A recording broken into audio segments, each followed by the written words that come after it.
It's essential to view this phase not as a binary switch, but as a gradual evolution where we can thoughtfully build our support network, test our ideas, and create a financial runway that allows for sustainable growth. Greetings, everyone, and thank you for joining me on this episode.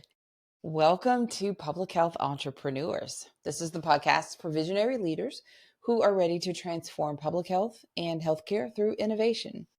I'm your host, Dr. Charlotte Huntley, and as a public health entrepreneur with over 25 years of experience in healthcare and public health, I understand the unique challenges and opportunities that come with bridging multiple disciplines. If you are a high-functioning leader with expertise across different fields, whether you are a medical doctor, a dentist, a pharmacist who also has a public health degree, or a public health doctor who also has expertise in another field, or any other interdisciplinary professional, you know what it's like to see opportunities that others miss, and you also understand the gaps in current systems, and you have a lot of really good ideas about how to make things better. Sometimes having that unique perspective can feel a little isolating, especially when it seems as though others around you aren't as excited about or as open to your ideas. It's okay. I understand. And it's why we focus this podcast, especially this current series of episodes, to provide you with the type of support that you need. More practitioners are discovering opportunities to scale their impact beyond traditional roles. Yet, making the transition from practitioner to entrepreneur involves more than just launching a business. It requires a fundamental transformation in mindset, identity, and practical approach. In today's episode, we are going to take the discussion from our previous episode a little bit further to discuss making the mental shift from practitioner to entrepreneur. Now, there are three things that I'd like to share with you on this episode. There's so many things I could talk about under this umbrella, but we're going to try to slim it down, and I've narrowed it down to the three things that I really want to share. Key differences between, well, let's say, first of all, I want you to understand the entrepreneurial mindset. Okay, so that's like the first thing I want you to focus on, understanding the entrepreneurial mindset. Now, there are key differences between practitioner and entrepreneur in terms of the way of thinking. Common mental blocks and how to overcome them are a part of this. There's risk tolerance and decision-making, fatigue, vision and goal setting. Making the leap from practitioner to entrepreneur in public health requires a fundamental shift in how we view our role and impact in the healthcare ecosystem. As practitioners, we're trained to work within established systems, following evidence-based protocols and focusing on individual or community outcomes within defined perimeters. However, the entrepreneurial journey demands that we expand our vision beyond these boundaries, seeing gaps in the systems not as frustrations to work around, but as opportunities to create innovative solutions that could benefit thousands or even millions of people. This mental pivot from problem solver to problem revolutionizer is often the most challenging first step. If you're in that first step, if you're feeling any of that, feeling some kind of way about it, it is normal. It's okay, but you're going to definitely have to move past it.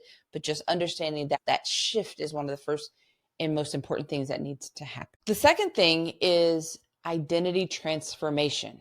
So releasing limiting beliefs, building entrepreneurial confidence, managing imposter syndrome. Notice I say managing, not eliminating, because we really don't eliminate it, and creating your new professional identity. The transformation of our professional identity from practitioner to entrepreneur can feel like learning to speak a new language while still practicing our native tongue. I'm chuckling because it still resonates with me several years in. We might grapple with imposter syndrome as we step into business meetings armed with our public health expertise, but feeling uncertain about our business acumen. Yet it's critical, it's crucial to recognize our deep understanding of health systems population needs, and evidence-based approaches gives us a unique advantage in the healthcare marketplace. Our clinical and public health expertise isn't baggage to shed, but rather a foundation to build upon as we develop entrepreneurial capabilities and confidence. Now, the last thing that I want to share with you, these are powerful. I hope you're feeling this. But the last thing I want to share with you are practical transition strategies involving time management during transition, financial planning for the shift, building your support system, important, and creating your transition timeline. The practical reality of transitioning requires us to become masters of parallel processing, maintaining our current practice while building our entrepreneurial venture. This period often feels like having one foot in each world, requiring careful time management and strategic planning. It's essential to view this phase not as a binary switch, but as a gradual evolution where we can thoughtfully build our support network, test our ideas, and create a financial runway that allows for sustainable growth.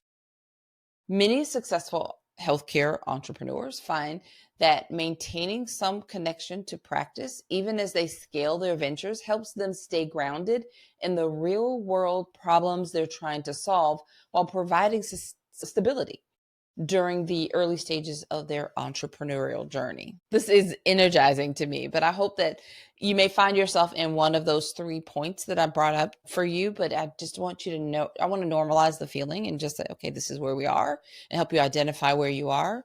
But the journey from practitioner to entrepreneur in public health is both challenging and rewarding, offering unprecedented opportunities to scale your impact and transform public health.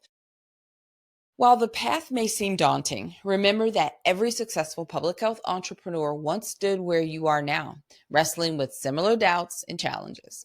The key to the approach is transition not as abrupt change, but as a thoughtful evolution, building upon your valuable expertise while developing new entrepreneurial capabilities. As you move forward, stay connected to your core mission of improving health outcomes.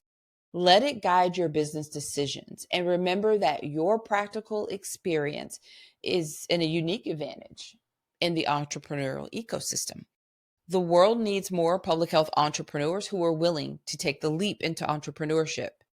So your experience, insight, and dedication could be the catalyst for the next major innovation in public health. As we wrap up this episode, I would like to remind you that I have 2 ways to support you on your entrepreneurial journey. If you're looking for personalized guidance, let's work together one-on-one, especially now while I have the opportunity to do so. I don't always have the opportunity to offer that. But as someone who understands the unique challenges of being an interdisciplinary leader, I can help you turn your innovative ideas into reality. Now, if you're ready to join a community of high-functioning leaders like yourself, then consider applying for our premium mastermind group program. You'll connect with other professionals who are bridging the multiple disciplines like you and creating meaningful change in public health. Either way, visit publichealthentrepreneurs.com to learn more. There is a full page on that website for the mastermind, and you can follow all the details there. If you're looking for the opportunity to work one-on-one, you'll need to click on the contact from the main menu and send us a message and let us know that you heard about this opportunity on the podcast and you want to know if it's still available. All right, everyone. Until next time, have a fantastic rest of your day.